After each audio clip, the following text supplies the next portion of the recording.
สบายดีเด้อทุกคนมื้อนี้ข่อยก็ได้เลิกงามยามดีกับลูกสาว2คนพากันมาเลาะตลาดใกล้ๆบ้าน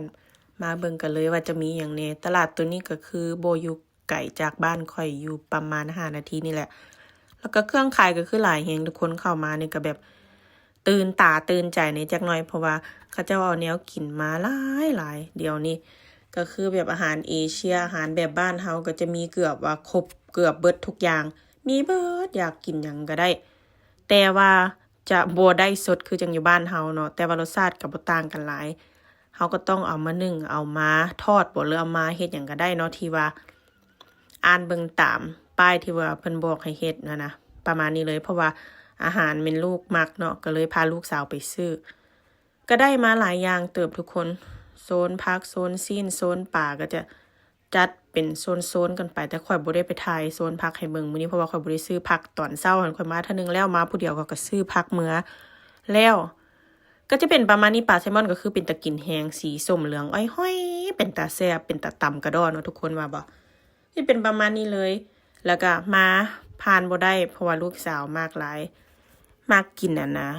มันโพเทโต้นะที่ว่าเขาเจ้าไปทอดเฮ็ดเฟรนช์ฟรายแต่เพิ่นมักเอามาปิ้งกินนะทุกคนเป็นมันสดเด้อแต่ว่า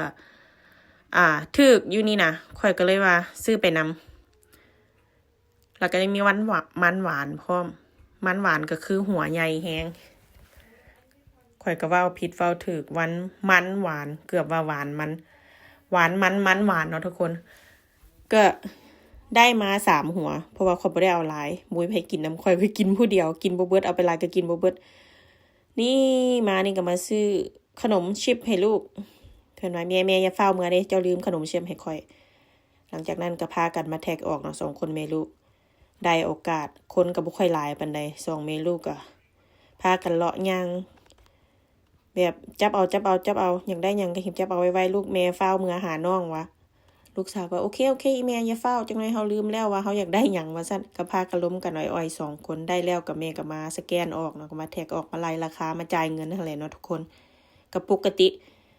แล้วก็จะเป็นประมาณนี้เลยได้แล้วก็เครื่องมาใส่รถก็สิพาลูกสาวเมื่อแล้วนี่แต่นเมื่อเฮือนแล้วบัดนี้ก็เป็นประมาณนี้แหละทุกคนบรรยากาศนำถนนหนทางก็จะเป็นประมาณนี้เลย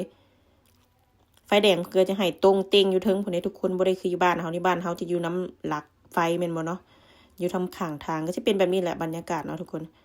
เดี๋ยวนี้บ่มีหิมะแล้วแต่ว่ายังหนาวอยู่คือเก่าอากาศก็คือหนาว